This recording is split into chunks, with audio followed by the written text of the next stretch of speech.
Oi, literapistas! Hoje estamos aqui para uma conversa com um leitor, mas antes eu vou recordar-vos que tenho aqui comigo a Flávia Castro.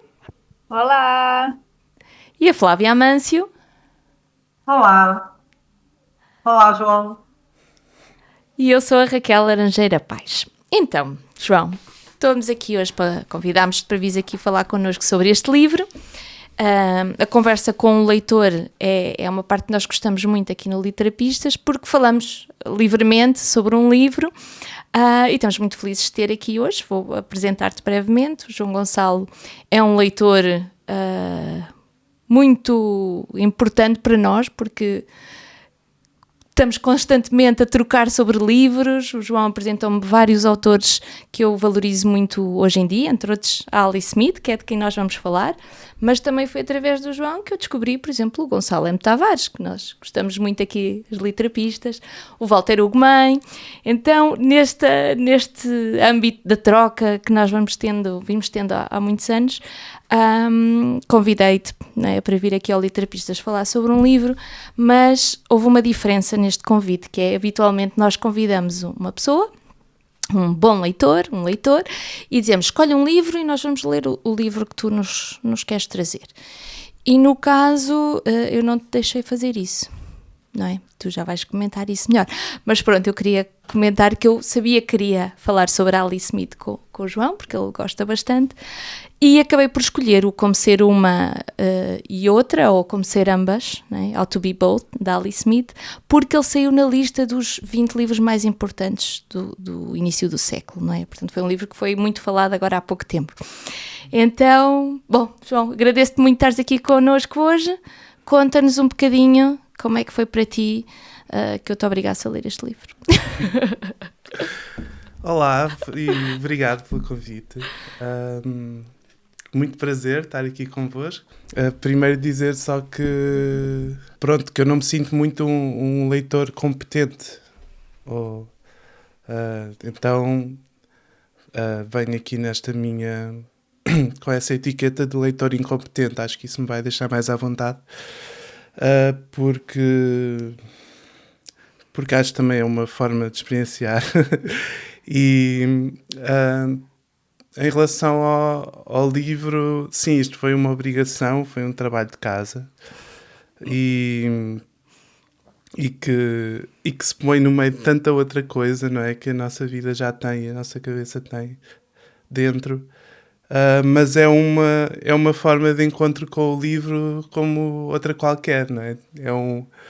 Acho que estamos sempre nesta relação acidental, mesmo quando é intencional. Nunca sabemos bem qual vai ser o encontro.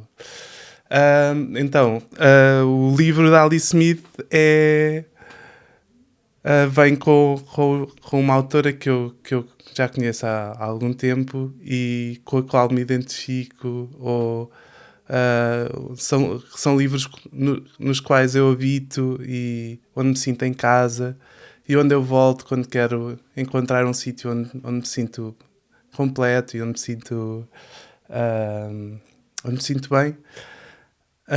Este livro em particular acho que eu senti que estava em casa e ao mesmo tempo não, que é o que ela faz sempre. Mas também que é um daqueles saltos. Até estas duas, ele é dividido em duas metades e são histórias paralelas, narrativas paralelas, mas são narrativas muito diferentes.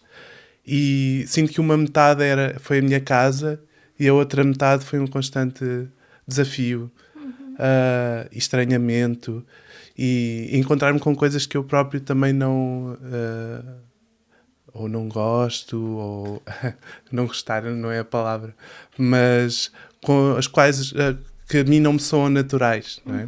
Daí o estranhamento e o ritmo da leitura também se torna outro, completamente outro. E é engraçado, ou é interessante essa diferença ser tão grande. Faz-me pensar que é parte da proposta dela, não é? É termos leituras muito diferentes, mesmo que uma seja difícil e a outra tão fácil. Isso pode ser o início da sua diferença. porque nós vamos entrar, de facto, a discutir este livro, não é? Como ser uma e outra, ou em inglês, How to be both. E, portanto, vamos dar spoiler. Aqui sim vamos entrar aqui a fundo na história. E vou-vos dar um bocadinho de contexto sobre a sinopse, não é? Que é uma das partes de como ser as duas se desenrola na Grã-Bretanha da atualidade. A George é uma menina de 16 anos, como outras personagens da Alice Smith, especialista em criar figuras altivas dessa idade. Viaja com a mãe a Ferrara, na Itália, para ver os frescos do pintor renascentista Francesco del Cossa, no Palácio Schifanoia. Dito assim, como boa italiana aqui hoje a fluir. Passados alguns meses, a mãe morre de uma reação alérgica e a George é deixada com mais perguntas que respostas. A outra parte é no século XV, entre Ferrara e Bolonha, e tem como narrador e personagem principal o Francesco del Cossa. Na reconstrução da história do pintor, a Alice Smith imagina que o artista terá nascido menina e assumido uma identidade masculina para desenvolver melhor o seu talento para o desenho depois da morte também. George também pode ser confundida com o menino, também por causa do seu nome e da sua aparência. Bom, e depois desenrolam-se aqui outras partes que se calhar não vou falar já, mas queria que se calhar começássemos. O que é que vocês acham, Flávias, por falar da questão do que nós descobrimos com uma certa surpresa, porque não sabíamos isto acerca do livro, foi que o João e eu temos exatamente a mesma edição. As Flávias têm exatamente a mesma edição entre elas, e a minha edição começa assim. Deixem cá mostrar-vos. E, não é, com a câmara. Depois eu descobri que em inglês põe câmara e a do João começa assim. Portanto, nós começamos a ter uma leitura, eu com a George e o João com o Francesco. Vocês, Flávias, como é que foi? Começaram como? Eu começo pelo Francesco. E a Flávia? Tô aqui. Oi. Peraí que eu tô tentando achar o meu. Aqui, o meu, eu começo pela George. Também. Ai, que engraçado. Então pronto, tivemos 2-2, porque de facto é 50%, depois lemos que 50% dos livros começam com um, 50% com outro, o que não é depois também sem algum impacto aqui na nossa leitura, não? O que é que tu achaste, João? Achaste que isto faz muita diferença? Começar com outro. Depois de ler, imagino que sim, sem ter, mas também ao mesmo tempo é essa a impossibilidade de voltar a ler de outra forma, não é? Quem calhou, calhou. E sim, claro que sim. Pronto, se calhar vocês podem fazer essa função de spoiler para contar o que é cada parte. Sim. Então, a minha primeira parte, não é? Começa com este nome, Camera, é a George, não é? Que é esta rapariga adolescente que perde a mãe, que nós estamos a ver, que ela, enfim, vai vivendo aqui uma série de aventuras, e ela, a mãe e ela, aliás, a mãe gosta muito de uns frescos do Francesco del Cossa, e ela vai ver esses frescos. Depois da mãe ter morrido, ela faz disso uma tradição, um ritual. E a segunda parte começa pelo Francesco, ou seja, a vida dele, ele a fazer estes frescos, estas questões. Então, claro, são tempos muito diferentes, personagens diferentes, e de facto o tipo de texto, aquilo que tu dizias há bocado, do lugar que tu já conheces, da Alice Smith, é a George, não é? E o outro, o estranhamento, não é? O Francesco está mais no lugar do estranhamento. Eu acho que já agora estava a identificar agora no que tu disseste que e pelas conversas que temos tido, que para ti o Francesco está muito mais presente e para mim a George. E obviamente lemos ao contrário. Isso parece aí clarividente. E é um pouco como na culinária, não sei qual é o sabor com que se fica no final, não é? O que é que se deixa para o final da refeição ou para e o que é que nos fica na memória. Acho que há já uma camada diferente na primeira história para ti. Sim. Já está com outra sobre ela e que já passou para um nível se calhar mais inconsciente ou menos claro. E que para mim é o Francesco que está está num outro lugar. A George ainda está viva, ainda está a habitar os espaços. E vocês, Flávias, também sentem isso? Assim, acham que a memória agiu sobre o personagem que ficou mais forte para vocês? Ou não? Bom, no meu caso também a Georgia ficou mais próxima. Eu consegui visualizá-la melhor, não sei. É, ela foi com ela que eu dei a mão para terminar o livro. Comecei pelo Francesco, confesso que com uma certa dificuldade. Tive ali um bom trecho do livro, acho que posso dizer assim que as 20 primeiras páginas eu ainda fiquei entendendo em que lugar eu estava. Depois a narrativa fluiu, mas sem dúvida Georgia me deu a mão e eu consegui pisar no chão, né, e entender a história melhor a partir da segunda parte, sim, sem dúvida. Para mim foi segunda parte. Eu acho interessante, acho até bom que a gente tenha a oportunidade de falar sobre isso, né? Porque acho que quem está ouvindo é, também gosta de ouvir, que a gente nem sempre sintoniza com um livro assim de primeira, né? Para mim é até raro, eu tenho facilidade de sintonizar com diferentes narrativas, mas essa foi uma que eu dei uma pedalada, sabe? Eu padeci um pouco.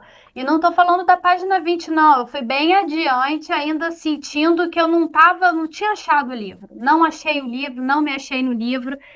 E as páginas iam passando, enfim, acho que também tem um tanto da gente poder recomeçar. Acho que eu estava numa temporada um pouco mais corrida, férias escolares das crianças, a gente sabe como é. Mas eu tive uma dificuldade mesmo de entrar no livro. E algumas coisas foram me ajudando a entrar no livro. Então, acho que essa divisão em duas partes, ela é interessante porque ela se relaciona, sim, com o título. De alguma maneira, a gente vive, né, sob a influência desse título e sobre ideias que vão se repetindo, tanto numa parte quanto na outra, né? Das coisas acontecerem simultaneamente, de duas coisas poderem ser a mesma coisa, enfim. Mas eu não tive facilidade, não, Raquel. Acho que eu demorei um tanto a sintonizar aqui nessa leitura. Sem dúvida, eu acho que este se calhar é o grande tema que a gente tem, né, tem que ver o elefante na sala e começar a falar dele, porque na verdade eu comecei pela George, né, e gostei muito e até à medida que me aproximava do final da parte dela, eu ia sentindo assim que eu precisava de respirar, e sentia que a Alice Smith me levava mais um pouco, eu já estava tipo... tornou-se...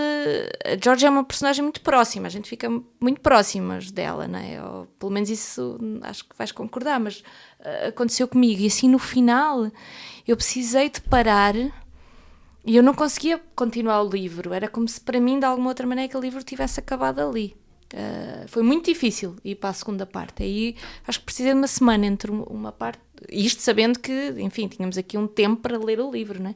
E eu não conseguia começar. E quando comecei foi muito difícil, muito difícil. Eu pensava, eu não estou a pescar nada, até porque aquilo começa com uma cena de pescaria e eu não estou a pescar nada, né? Mas eu li tudo e eu li em sofrimento e eu li a pensar, eu não entendo onde é que está a mão da Alice Smith aqui, não é? Eu não a reconheci dos outros livros. Mas depois eu fiz uma coisa que eu acho que foi assim uma sorte, que foi, eu pensei em comprar o livro em inglês e ler em inglês, ver se em inglês a coisa fluía melhor para mim. Só que o livro ia chegar muito tarde, eu não ia ter tempo para esperar pelo livro, para ele ser encomendado, chegar até mim e tal. Então eu comprei o audiobook. E a partir do momento em que eu comprei o audiobook, eu tive outra experiência. Por isso é que eu acho que eu tenho também tanta ternura pelo Francesco, porque eu descobri-o, assim, depois de um esforço enorme, eu sinto que eu, não é, tirei-lhe aquela roupagem toda e vi-o. E de facto, no audiobook, que é narrado em inglês, e provavelmente por uma pessoa que de facto tem uma competência enorme a fazê-lo, eu adorei o texto, a parte do Francesco, ou seja, ouvindo-a, sensorialmente fez-me muito sentido, achei que funcionava na narração, senti que aquilo era muito mais um fluxo, não é? Era um fluxo, um devaneio, uma coisa mais para ser louca mesmo, que era preciso mergulhar ali, e então gostei muito. Mas, de facto, também não foi, assim, é um bocadinho aquilo que a gente falava. Se calhar se fosse um outro livro que nós não fôssemos falar sobre ele, talvez eu não tivesse feito esse esforço, talvez eu tivesse abandonado na George, com muito boa impressão de metade do livro, mas talvez eu não tivesse pegado nesta outra metade. O João também, João, como que você sentiu? Como que foi para você essa leitura aí desde o início? Ou você já foi de uma vez, assim, do início ao fim? Não, eu fui do início ao fim. Lá está, aí vamos voltar a ter essa diferença da Raquel ter começado na George na parte mais fácil, que estamos aqui um pouco a concordar nisso. Fui do início ao fim. O Francesco foi uma viagem mais difícil, mas foi uma viagem, ou seja, continuo a sentir esses lugares que ele ocupou, que ele construiu para nós, mas eu pensando até como ele começa e como acaba, é uma coisa muito encriptada, muito que permanece nessa dificuldade, nessa não identificação quase, ou não identificação, mas permanece como um lugar estranho. Pensando que o lugar do Francesco é de há 500 anos atrás, pode haver uma certa coerência aí. Depois de ter passado por essa viagem, chegar como é que ela se chama agora? Esqueci. George. A George. Foi aterrar num espaço já reconhecível. O que é um espaço que é um capítulo que vai de alguma forma enquadrar o primeiro. O primeiro não enquadra o segundo. Também dá essa diferença, não é? Então lê-lo de uma vez. Porquê? Porque cheguei de repente a um sítio onde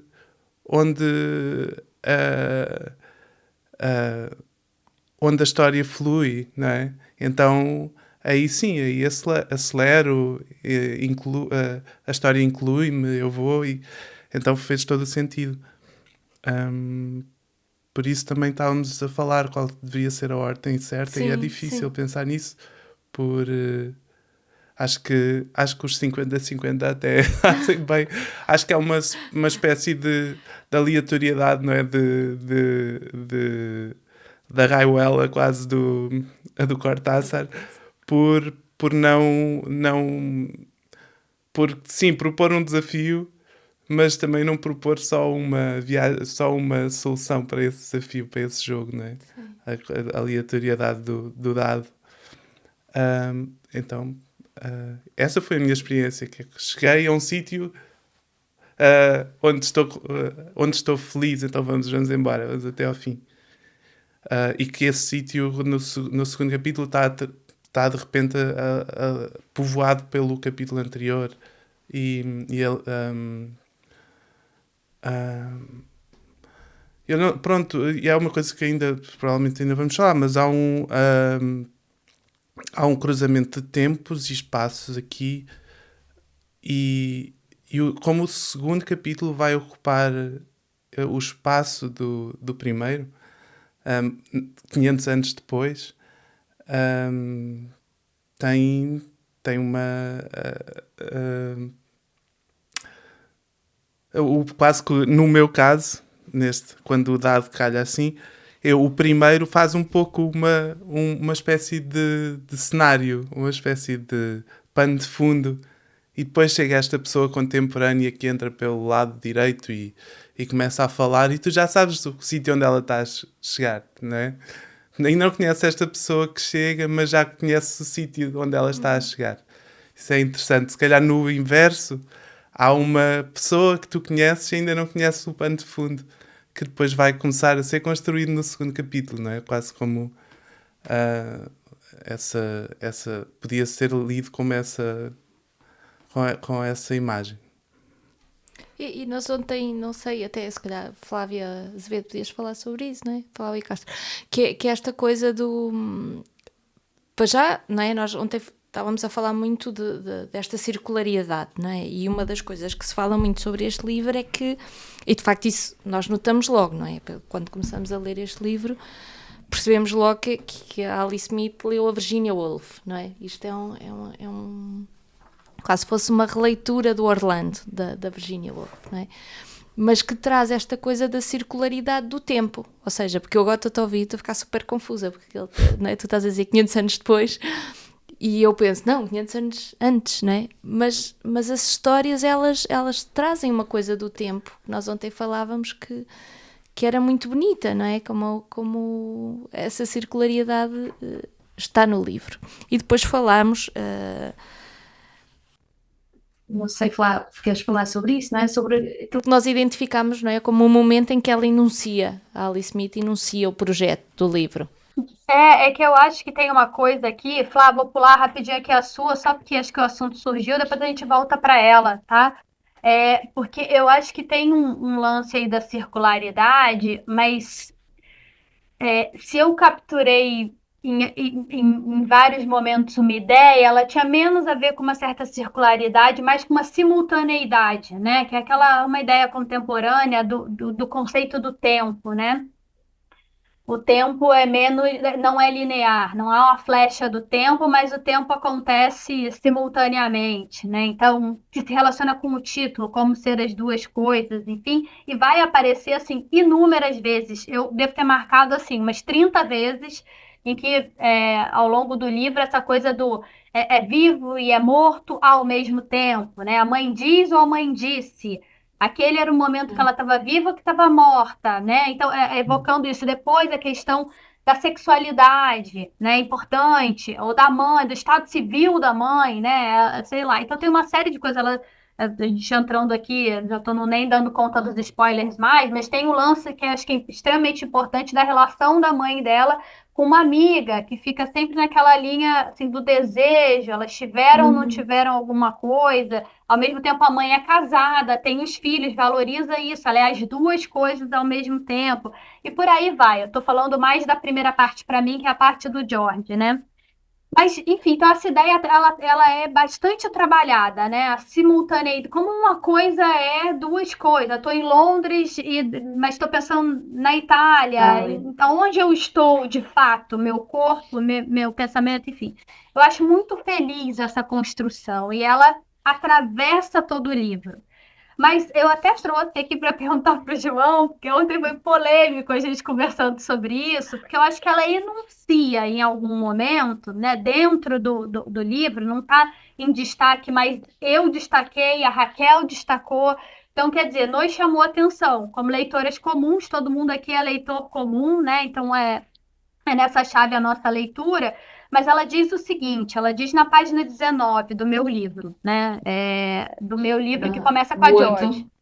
Né? Da edição da Companhia das Letras, na versão aqui brasileira, e na página 19, tá? Ela diz o seguinte, porque se as coisas acontecessem mesmo simultaneamente, ia ser que nem ler um livro em que todas as linhas fossem impressas uma vez a mais, como se cada página, na verdade, fosse duas páginas, mas com uma em cima da outra para deixar tudo ilegível, né?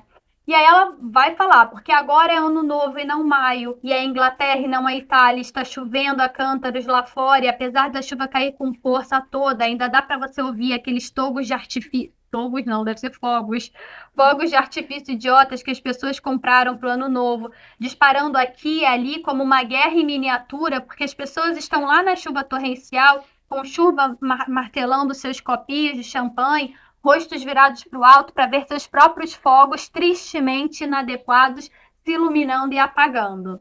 Então, é tudo que é e não é ao mesmo tempo. Mas eu fiquei com uma dificuldade assim, em entender essa ideia da ilegibilidade, né? Ou seja, para mim, todas as situações dadas, tanto em uma parte como em outra, João, essa vai ser para você, essa pergunta aí, hein? ela na realidade, ela compõe alguma coisa sempre maior do que a soma das duas. Da mesma maneira que eu acho que o livro é maior porque tem as duas partes. E não menor, né? Ou não neutro, né? Então, e aí eu queria ver se o que que você tinha entendido de fato dessa ideia quando ela fala como se cada página, na verdade, fosse duas páginas, mas com uma em cima da outra, para deixar tudo ilegível. O que que significa? Como que você entendeu isso? Se essa parte foi importante para você, ou se a gente está pirando com uma frase que não precisava pirar? Mas estás a falar da frase, essa em específico ou da ideia dela? Isso, porque me parece que aqui é uma síntese, sabe, João? Alguma coisa que ela Sim. está dizendo pra gente, não só do momento do trecho, né, do que acontece com os personagens, mas do que acontece no livro, de alguma maneira, né? O Uhum. projeto do livro, né? A ideia, quase como se fosse um centro, é, não sei se filosófico é forte demais, mas alguma ideia muito forte que atravessa o livro dela. Hum. Essa ilegibilidade eu tenho dificuldade de entender. Queria ver se você capturou isso aí ou se você nem Bem, esquentou com isso. Eu, lá está, tenho uma visão muito pessoal, obviamente, sobre isso. E também, se calhar, é uma das coisas que me atrai na Alice Smith e na escrita dela. Eu leio isso sem qualquer compromisso com a realidade. Mas eu leio a desorientação e leio esse desfoque como uma busca de caminho. Não há um. Acho que há uma. Pelo menos eu sinto.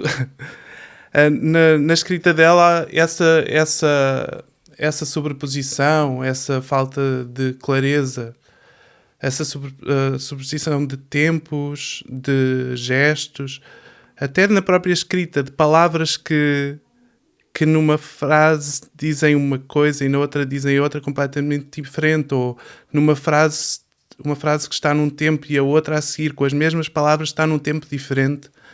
Eu acho que ela está precisamente a criar esses lugares cinzentos, esses lugares em que nós ainda não temos tudo certo, em que as coisas não estão decididas, não estão claras, em que ainda há uma possibilidade de formalizar de mil maneiras. Acho que é um lugar de brincadeira também. Acho que é um lugar de jogo, de exploração. Se as frases, se as palavras estiverem já todas escritas e inteligíveis, então as palavras já são o que elas são. Eu sinto esse jogo na literatura dela e gosto muito de entrar com ela nesse jogo por sentir que as coisas não estão ainda acabadas. Acho que a É sobreposição... ilegível, então, né? O que é ilegível, portanto. Acho que é exatamente o enunciado. Acho que agora que você está falando, está fazendo super sentido. Boa, pois e há essa sobreposição com o tempo que ajuda também a, a, a- a esta ideia, porque nós navegamos o tempo é labiríntico, não é? Então nós estamos nós estamos sempre a lê-lo de forma diferente. 2 minutos a seguir já estamos a ler de forma diferente, de um lugar diferente, de uma temporalidade diferente. E acho que ela reforça essa impossibilidade de o conter numa só imagem. E eu gosto desse jogo. Acho que é a forma de lidar com algo tão fora do nosso alcance é aceitar essa viagem, aceitar esse jogo.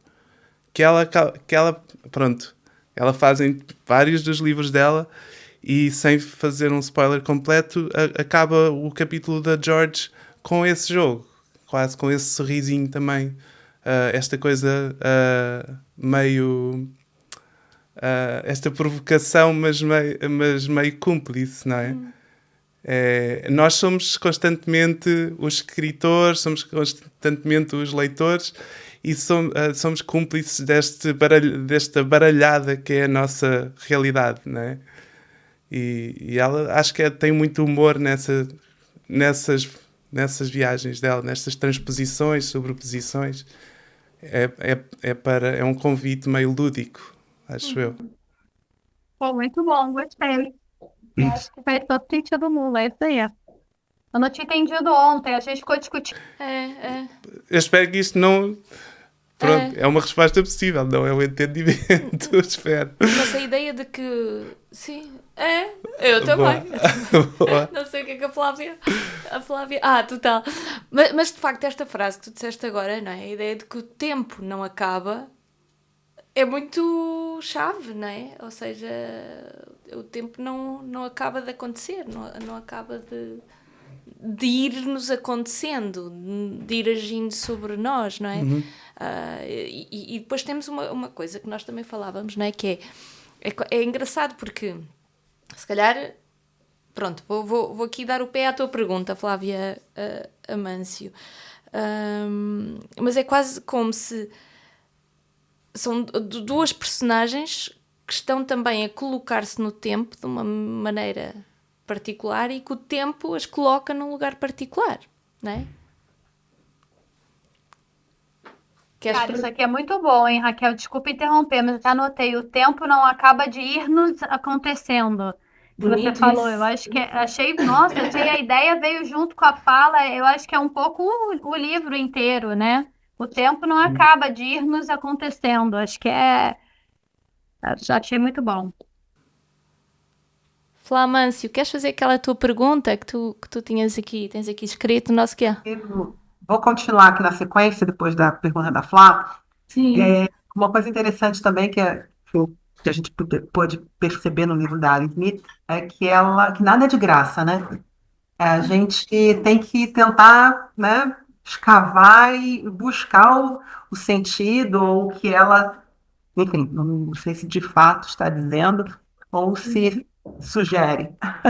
Mas, por exemplo, tem uma cena que para mim foi muito forte, eu achei muito interessante, muito forte, e a gente está agora avisar que a gente está entrando mesmo, né, no livro. Agora Não, vamos. a gente já mergulhou. Agora quem nos ouve está por sua conta e risco. Tá aqui, o tempo está a acontecer-lhe. O tempo, o livro. Então, assim, tem esse momento em que a senhora Rock, que é a psicóloga de George, né, que ela interpreta a história do Minotauro como o Minotauro sendo a nossa parte mais secreta, né? Você encara, e decreta seus limites, mas para escapar dessa imagem, dessa parte secreta, é preciso voltar para onde veio, é o que diz a psicóloga. Ou seja, nas palavras dela, isso teria a ver com saber de onde vem, né? Saber as origens. E George, depois dessa fala, contra-argumenta, dizendo que ela omitiu a parte da ajuda externa, uma vez que Teseu jamais teria saído do labirinto, se não fosse a bola de barbante, ou seja, se não fosse o filho de Ariadne, né? E acrescenta que ela, George, leva no bolso, né, a mãe morta, né?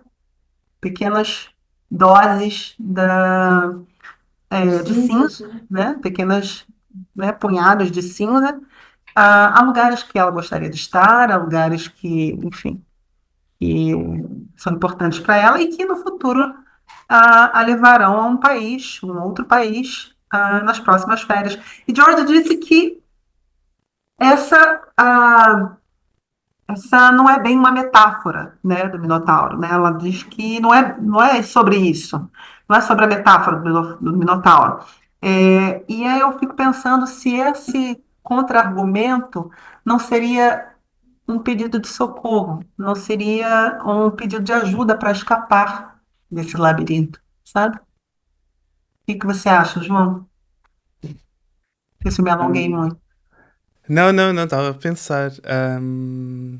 Não me ocorreu quando estava a ler, mas faz faz sentido, não é? Assim, de um lado mais psicoterapêutico, que é o contexto, não é? A Senhora Rock. Mas sim, pode ser lido aí. Eu li também, se calhar, através do meu desejo, mas eu li. Eu gostei muito dessa parte que estavas a ler agora. Também me tocou muito e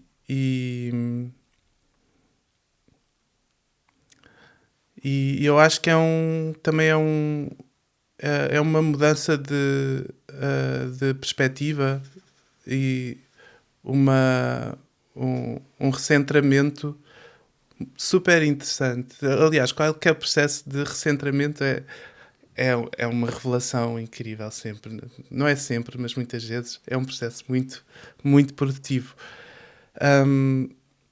Se o nosso foco estava naquele labirinto e no Minotauro, como esta história parece que o Minotauro é sempre o centro daquele labirinto,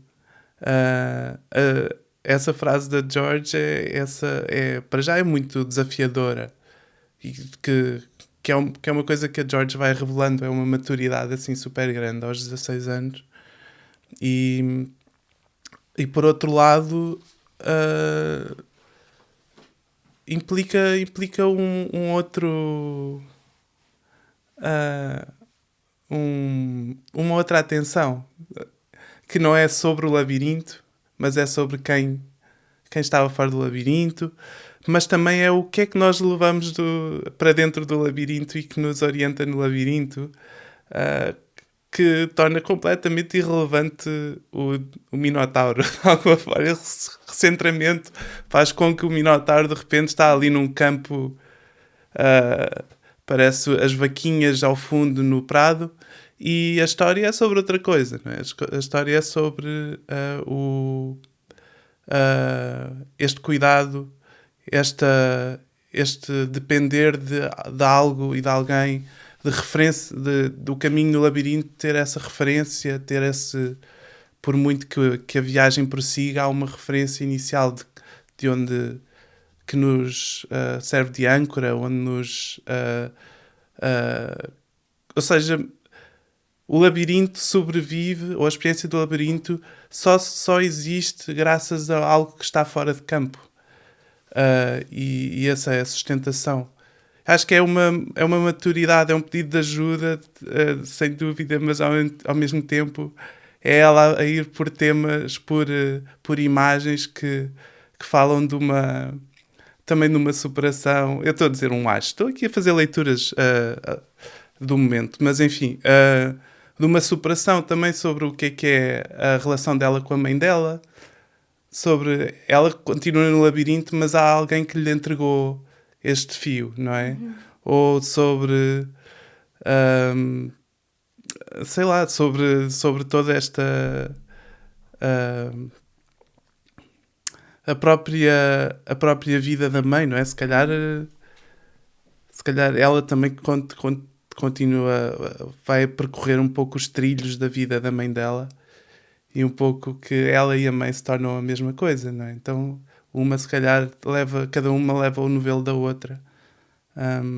Essa parte de andar a espalhar cinzas também é uma coisa que partiu da iniciativa do pai, pelo que eu me lembro.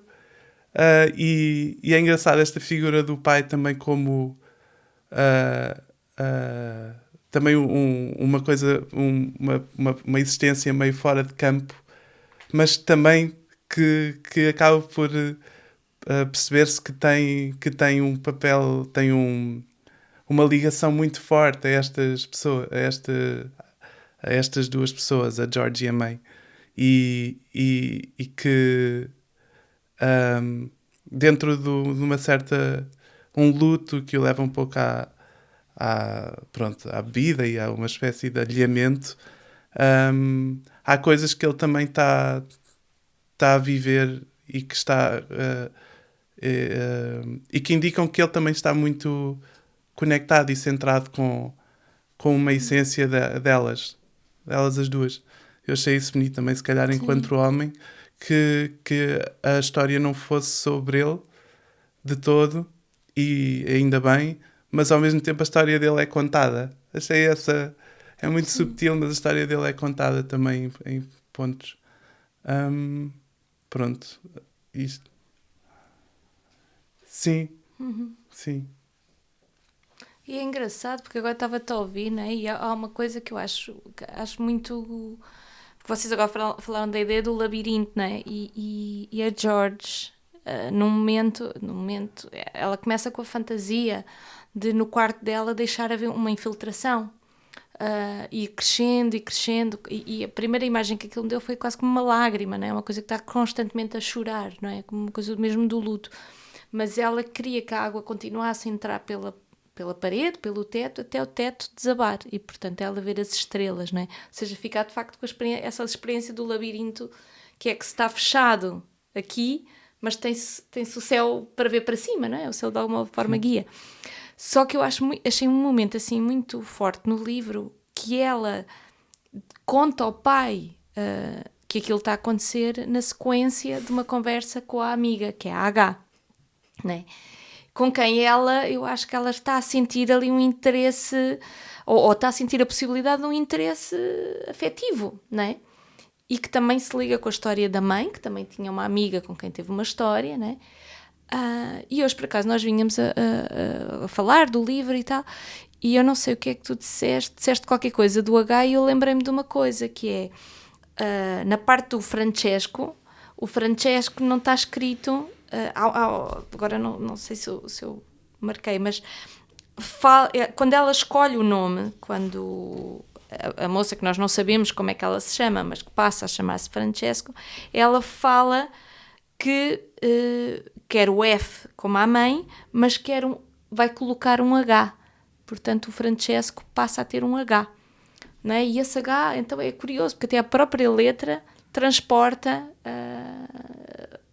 as duas histórias, não é? Ou seja, temos uma ligação entre as histórias, aparentemente nada a ver, mas em momentos decisivos, a assumir uma identidade e assumir que não queremos que o céu nos caia na cabeça, não é? Que o teto não nos caia na cabeça. E depois é muito bonito, porque ela nesse momento vai e fala com o pai, não é? E o pai tem uma coisa assim, deixa tudo, sobe a correr, portanto tem uma coisa muito protetora. E não é? Eu imagino aquela situação e penso assim, um pai nesta situação dizia assim, o que é que tu andaste a fazer este tempo todo a deixar aquilo sem me dizer nada, não? E ele não, ele assume logo a coisa da proteção, que ele tem que ir lá e responder. Pelo menos eu fiquei a pensar muito nisto, não é? Este pai é muito protetor, ele aceita-as muito, tanto à mulher como à filha, né? Isso é bonito. Assim como o pai de Francesco, né? Sim. Aí ia mostrar os trabalhos do filho, né? E insistia para que o filho tivesse uma oportunidade. Então, nas duas histórias, a gente tem esse mesmo pai protetor. É verdade. Um pai que aceita tanto, não é? Porque eu imagino que na época do Francesco, propor, não é? Tendo filhos homens que iam seguir a profissão do pai, não é? Que iam continuar ali um trabalho familiar, que não é essa o contexto histórico dele, que um pai permitisse que uma filha fingisse que era um homem para aceder a lugares que lhe estavam proibidos e poder seguir um caminho artístico e enfim, fazer o seu caminho, não é? É uma coisa extraordinária, de facto, é uma coisa extraordinária, não é? Portanto, temos das duas histórias mães incríveis, mães muito presentes que morrem, não é? Pais muito protetores que possibilitam que estas meninas sejam crescidas, não é? De alguma maneira. Bom, uma próxima pergunta que eu tenho aqui é que a mãe da George, tinha como missão a tarefa de subverter as coisas, né? Então, assim, até peguei na página 20, a narradora diz que a tarefa dela, 220, na minha edição, a tarefa dela era subverter coisas políticas em coisas artísticas e subverter coisas artísticas em coisas políticas. E ela tinha como palavra preferida gauche, né? Em francês, gauche, que seria alguém deslocado socialmente. E ela diz: vai ser gauche na vida, George. Será que a mãe de George, ela usou a própria filha, né? O nome também que escolheu para a própria filha, e, sobretudo, a educação que deu a ela como um projeto de subversão, como uma subversão particular, e pensando sobre isso. Ah, uau. Ah, Subverter a ordem através da filha. pois, não sei. Não sei. Isso também é uma experiência um pouco. Lendo o livro, não sei se consigo ah, perceber isso, mas sinto que também é uma experiência que esteja talvez muito longe de mim, não é? Enquanto homem e pessoas sem filhos. Talvez seja por isso. Porque ahm, eh, eu, eu senti. Não sei. Eu não sei mesmo porque talvez hajam partes no livro que eu agora não estejam tão presentes. Eu senti esta conversa, esta relação com a mãe dela e um, ahm, uma partilha muito grande, mas também que é muito contada obviamente muito centrada nela, não é? Nós estamos o olhar, o corpo dela e da George. E então de alguma forma nunca me coloquei durante o livro nessa posição, talvez. Acho que a mim se calhar é mais natural para alguém que tenha filhos colocar-se nessa posição. Ah, não, pronto, mas pensando um pouco nisso, não sei se tenho muito a acrescentar. Acho que um- acho que é difícil imaginá-lo, e isso traz vários outros temas, não é? É difícil imaginar o que é um plano depois da pessoa ter morrido prematuramente, não é? Há logo ali uma entrada nessa ideia de todos temos um plano quando morremos, não é? Todos temos ainda temos toda uma série de, de coisas a fazer então, mas entramos nesse pós-acidente, pós-morte prematura. Ah, e então acho que o que me ocorre dizer é mesmo que talvez que é inevitável não ter um plano quando se tem filhos. É inevitável isso não ser o nosso plano secreto de corrupção do mundo. Ah, e, e é bonita essa leitura aqui também, claro. E sabem o que é que eu estava a pensar? E João, eu acho que tu agora, não sei se vais-te lembrar disso, mas agora que estávamos a ouvir, né? Porque antes estivemos a falar com a Susana Moreira Marques e ela disse uma coisa que virou assim uma chavinha para mim, porque ela falou da George Eliot, não é? Como o nome em que, eu não sei o nome real da George Eliot, mas fiquei a pensar na nossa George, né? Eu acho que é Mary Ann Evans, alguma coisa assim. Então, mas que ela escreve com o nome de um homem, não é? E que é exatamente o nome da nossa personagem, ou seja, que está na mesma Inglaterra, não é? Que a George Eliot também era inglesa. E eu acho isso, assim, para mim fez o match das duas histórias, não é? Uma mulher que se faz de homem e uma mulher que tem um nome de homem, mas que não é qualquer nome, é aquele nome, não é? Daquela escritora, que não aparece mais referências, mas que está ali. E eu queria falar de uma coisa que eu achei muito... Nós hoje também vínhamos a falar disso, e ontem também, que é as duas histórias, não é? Elas ligam-se por uma proposta, ou seja, elas também começam com uma proposta que nos é colocada a nós, que eu acho que é uma proposta também bem interessante e eu acho que tem o seu lado também feminista, não é? Que é, que nós ontem falávamos disto, a minha história, né, do meu livro, na parte Da George começa. Pensa no seguinte dilema moral por um momento, diz a mãe George a George, que está sentada no banco do passageiro. Diz não, disse. A mãe George está morta. Que dilema moral, diz George.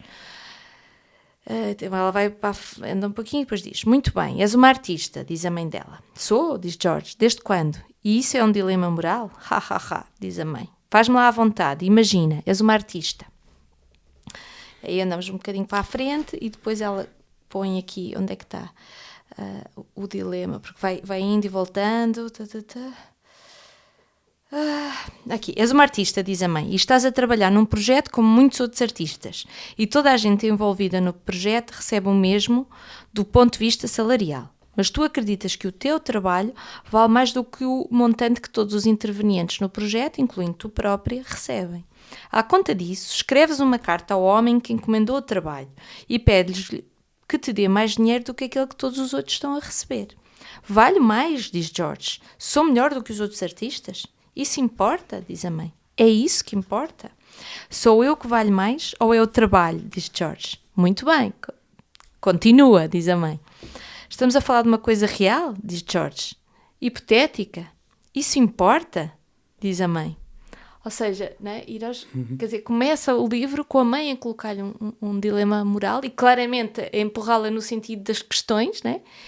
E na parte do Francesco, ele está a viver esse dilema moral, não é? É tipo, de repente ele está ali, está à espera de ganhar mais, ele acha que o trabalho dele está mais... Ou seja, ele está a viver... E é interessante, não é? Que é quase como se... Também o tempo agindo sobre nós mulheres acaba por nos acontecer muito isto, não é? Que estamos a ser confrontadas com os dilemas que vêm atrás, que vão para a frente, ou seja, não é? Não sei como é que vocês veem isso, mas eu acho que porque quando eu comecei a ler é quase um dilema moral estranho para colocar no início de um livro, não é? E depois só no final é que ele toma este sentido, não é? De uma coisa que de facto é um dilema moral.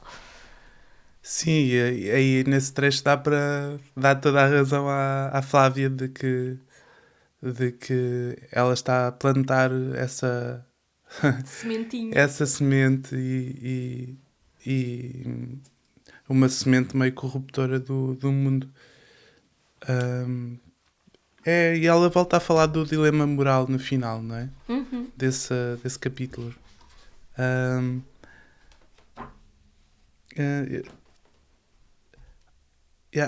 Acho que é das coisas que, por um lado, tem esse lado meio ativista que a Ali foi tendo também nos livros das estações e tal, tentar trazer temas também de perspectivas muito individuais, mas como é que essas coisas podem ser abordadas e como é que se pode explorar caminhos políticos, se calhar dentro, mas ações políticas mesmo, não é em que ela o faz nos livros, mas através de personagens que estão a testar esse mundo, não é? Então a colocar a implicar-se e a colocar questões sobre isso. Acho que ela está a implicar-se cada vez que traz temas que hoje em dia são difíceis de abordar, porque nenhum de nós se sente qualificado para os tratar. E é interessante quando se fala em dilema moral essa temporalidade, não é? Que já vem para um lado mais da filosofia, mas também muito concreto. E então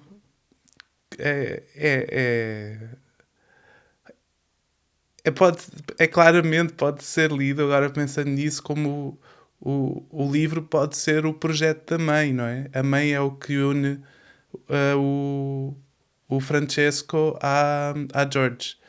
Foi ela que trouxe o Francesco para a vida delas e que a levou até a Itália, e por isso, nesse sentido, completamente é uma visão completamente verdadeira e que elimina muita coisa. Mas é um dilema moral que continua a ser válido, não é? É um dilema moral que ganha uma validade por estarmos a falar numa janela de 500 anos, não é? E que Mais do que isso, acho que é mesmo no momento em que somos assoberbados por realidades difíceis ou por factos que nos tiram um pouco o chão e nos impedem o raciocínio. Alargar a janela é uma forma de nos ganhar um respiro para poder dizer não, ok, eu posso falar sobre isto porque isto não é novo, isto é a mesma história. Ou pronto, estão-me a surgir muitas coisas que podem entrar neste universo. E é também uma questão sobre a arte, não é? Quando ela fala aqui, sou eu que valho mais ou é o trabalho, não é? Quase uma coisa de voltar também àquela questão que atravessa a literatura toda, atravessa as artes todas, não é? Que é o autoral, o que é a obra, não é? Toda essa, não é? Que peso é que nós damos a essas coisas, não é? Completamente. Chamou a atenção aqui, quando eu destaquei essa pergunta, é que essa é uma frase de um poema de Drummond, né? Ali Smith, ela traz muitas referências literárias, referências da pintura ao longo do texto, né? Mas me chamou muita atenção quando ela escreveu Vai ser gosto na vida, George, né? Que é uma frase do poema Sete Faces, do Drummond. E, e que é isso, né? Que ela chama George, nessa frase, ela chama George para subverter. Ela chama ele para ser desajustado, vai ser desajustado, deslocado socialmente na vida. Ou seja, vá subverter a ordem, vai fazer algo, né, completamente diferente com a sua arte, que seja, porque ela diz desde o início que ele é um artista, né? Ou de que forma for, mas ela chama Georgia a ser gosto na vida. E Drummond fez isso. Eu queria pedir para a Flávia ler aqui para gente um poema que é bem, bem bonito, vem bem a calhar. Sua. Eu vou ler o poema. Você. Eu tô aqui no meio de um raciocínio, já desenhei uns esquemas aqui para falar com o João. Peraí, deixa eu então retomar aqui o meu. Retoma, Flávia. Volta Peraí, aí. vamos lá. Ser ambas as coisas, Flávia. Pelo amor de Deus, Ele olha já só, deixa eu gosta da falar, vida, porque Flávia. É Drummond, pera lá. Calma. Ele já vai ser gosto na vida, Flávia. Poema de Sete Faces. Leio inteiro, gente? Leio. Um trecho, né? Só Tá. pelo menos duas estrofes, tá bom? Então, peraí, deixa eu achar ele aqui, tá? Já aqui pra mim, peraí. Quando nasci, um anjo torto, desses que vivem na sombra, disse: Vai, Carlos, ter gosto na vida. As casas espiam os homens que correm atrás de mulheres. A tarde talvez fosse azul, não houvesse tantos desejos. O bonde passa cheio de pernas, pernas brancas, pretas, amarelas. Por que tanta perna, meu Deus? Pergunta meu coração. Porém, meus olhos não perguntam nada. O homem atrás do bigode é sério, simples e forte. Quase não conversa, tem poucos, raros amigos. O homem atrás dos óculos e do bigode. Meu Deus, por que me abandonaste? Se sabia que eu não era Deus, se sabias que eu era fraco. Mundo, mundo, vasto mundo. Se eu me chamasse Raimundo, seria uma rima, não seria uma solução. Mundo, mundo, vasto mundo, mais vasto é meu coração. Eu não devia te dizer, mas essa lua, cadê o final? Mas esse conhaque botam a gente comovido como o diabo. Ai, que lindo. Lindo, né? Não, é lindo, né? E é interessante que é um anjo torto que coloca essa ideia nele, né? Ou seja, a gente pode pensar nessa mãe como esse anjo. Não, e toda a coisa do azul e do amarelo, estou convencida agora que a Alice Smith copiou Drummond, assim, ela veio aqui e ela disse, olha, vou fazer Gente, sobre... a menor dúvida de que ela leu Drummond. Agora a gente chega a menor dúvida. Mas eu acho que tem uma coisa que eu ia comentar aqui rapidamente, só para arrematar um pouco tudo isso que vocês estão falando, tentando fazer a ponte, inclusive com o que o João me disse, que eu achei muito interessante sobre essa coisa dela chafurdar ou dela entrar naquilo que é ilegível, né? Naquilo que ainda não está definido, naquilo que está bagunçado, enervoado, né? É, porque a gente está falando dessa coisa das duas narrativas, em que uma narrativa a gente usa muito, ela recorre muito ao trabalho, à criação artística, né? A pintura em especial. Acho que a Raquel, inclusive, falou das pinceladas, e à medida que a gente vai pincelando, as pinceladas vão sendo dadas, uma nova coisa vai surgindo a partir daquilo, e enfim, tem todo o trabalho do que o artista vê e do que os outros veem, né? E a epígrafe desse livro, agora que está fazendo assim, muito sentido para mim, ela diz o seguinte, né? Uma das epígrafes, ela diz: embora o vivo esteja sujeito à ruína do tempo, eu estou pensando o tempo inteiro nesses personagens, né? Nos temas todos das duas partes, né? O processo de decadência é ao mesmo tempo um processo de cristalização que nas profundezas do mar, onde afunda e se dissolve aquilo que outrora era vivo, algumas coisas sofrem uma transformação marinha e sobrevivem em novas formas e contornos cristalizados que se mantêm imunes aos elementos, como se apenas esperassem o pescador de pérolas que um dia descerá até elas e as trará ao mundo dos vivos. Eu acho que tem um tanto do sentido, que é o que eu estava querendo buscar naquela frase, naquele enunciado, naquele trecho, e o João está me dizendo, não precisa ter o sentido tão fechado. Talvez a gente esteja só na sugestão das coisas, no emaranhado das coisas. Essa é a proposta dela. Talvez o sentido venha muito tempo depois, venha a posteriori, né? Talvez essas duas histórias, independente da ordem que elas aparecem para gente, elas fiquem como elas estão. Ou talvez em algum momento a gente enxergue mais claramente onde elas se tocam e por que se tocam da maneira que se tocam, né? Eu gostei muito disso, dessa ideia, né? Isso tem a ver, inclusive, com as discussões que a Plá está falando, né? Do que a mãe deixa para essa filha, o que essa filha depois da morte da mãe. Enfim, acho que tem uma série de coisas aí na história do próprio Francesco, né? Do que surge dele, do que ele vê do trabalho dele versus do que verão no futuro do trabalho dele. Achei bonito, só queria trazer a epígrafe, porque eu acho que ela sempre acrescenta muito. Não, e tem uma coisa, agora não sei se queres comentar uma coisa, João, mas agora que me fizeste pensar, né, que é a coisa do... o livro começa, bom, o meu, né, com o George, com a George a dizer, a mãe diz-lhe George, e ela diz, yeah, Georgia, né? Então achei que ela como o Francesco, né, que depois está furioso porque depois pensam que os frescos dele são de outro, um Cosmo, não sei o quê, acho que é o Cosmo, que ele fica furioso.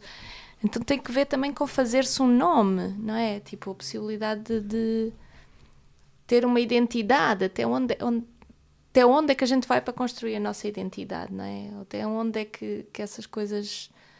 Mas talvez a gente esteja no momento anterior até na Hacker, que essa identidade é a tal da pérola que alguém depois desce para buscar, depois de toda a decadência, de ter experimentado aquilo tudo, de ter ficado imune aos efeitos e às substâncias, aos elementos que ele chama aqui. Aquilo ali é depois, é depois. A gente não está nesse depois ainda, a gente está justamente no inominável, né? Muito bonito isso. É um livro realmente, não sei se queres dizer alguma coisa, mas eu acho que é um livro, de facto, depois desta dificuldade inicial que a gente teve, não é? Eu acho que a gente, não sei qual é que é a vossa sensação, mas a minha é tipo que eu adorei. Assim, eu já estou a ver como é que eu vou ferrar lá, né? Vamos lá ver, vamos todas. Ver os frescos, ver quais são estes quadros, não é? É bem louco isso, né? Assim como ele se vai abrindo como possíveis, né, camadas e camadas e camadas e camadas. Sim, sem dúvida. É como se deixa o espaço para essa... quando... Precisamente, é o processo de deixar duas histórias lado a lado e não as... só as deixar existir ao mesmo tempo é em si cheio muito rico em possibilidades. E de repente é o que estão a dizer. Estas personagens também fazem esses saltos a mãe dela é uma pessoa que não fica pela superfície, não é? Que quando vai a ferrar, ela sabe. Ela vai porque houve qualquer coisa muito...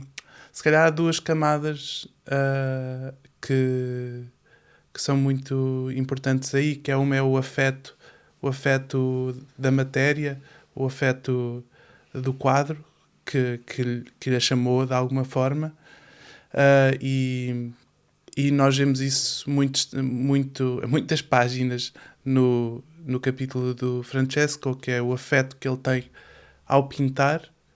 Ele não está no lugar de ver o quadro final, ele está na viagem do quadro, está na viagem do que pode vir a ser, ainda não é. E acho que a mãe dela tem uma relação muito interessante, muito fascinante com o Francesco, porque ela não se fica por uma imagem onde ela se identifica ou não se identifica, ou onde ela vê conceitos ou dilemas ou o que seja. Ela vai à procura de qual era a realidade, qual foi a realidade desta pessoa que fez este quadro. Eu acho que também a personagem também transmite essa atitude que é uma atitude, lá está, é uma proposta da Ali, não é? É uma proposta de irmos para além de uma identificação simples ou de uma relação simples, mas irmos a aprofundá-lo e que isso... e como isso é inesgotável, não é? Que ele leva à Itália com a filha por uma personagem. Provavelmente o que ele leva à Itália é o facto desta personagem não ter não ser clara, não haver informação suficiente sobre esta personagem, não é? Então, mais uma vez, a falta de clareza é o que nos leva a querer viajar, não é? Ou percorrer o fio, não é? Ver onde é que isto nos leva. E isso passa para a George também da mesma maneira. Então, sim, mas são duas perspectivas também do facto de haver esta matéria, este processo artístico, lá está, do Francesco, com uma espécie de intuição sem palavras. Ele pinta sem acho que o primeiro capítulo, que não tem, ou o primeiro ou o segundo, o do Francesco, tem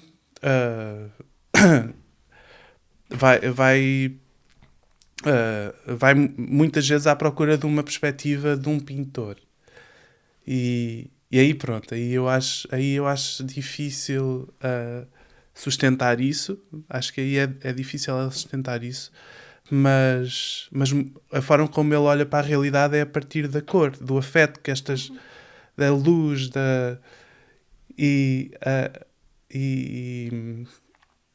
de alguma forma na vida do Francesco este pagamento ou não pagamento foi completamente secundário, foi fora de campo, não é? Não estava ali, mas para a mãe da George não, houve um primeiro afeto com essa sensibilidade que ele tem para a cor e para o que a tinta para os conteúdos da tinta, mas ela recentrou também esta personagem, não é? A realidade do Francesco, e sim, então nós somos espectadores destes cruzamentos e destes atilhos, destes nós que de repente explodem noutras direções completamente novas e imprevisíveis. Acho que não é só a sobreposição de tempos, é o momento em que eles ganham uma fricção, um ponto, e de repente explodem em direções, e as possibilidades que isso cria.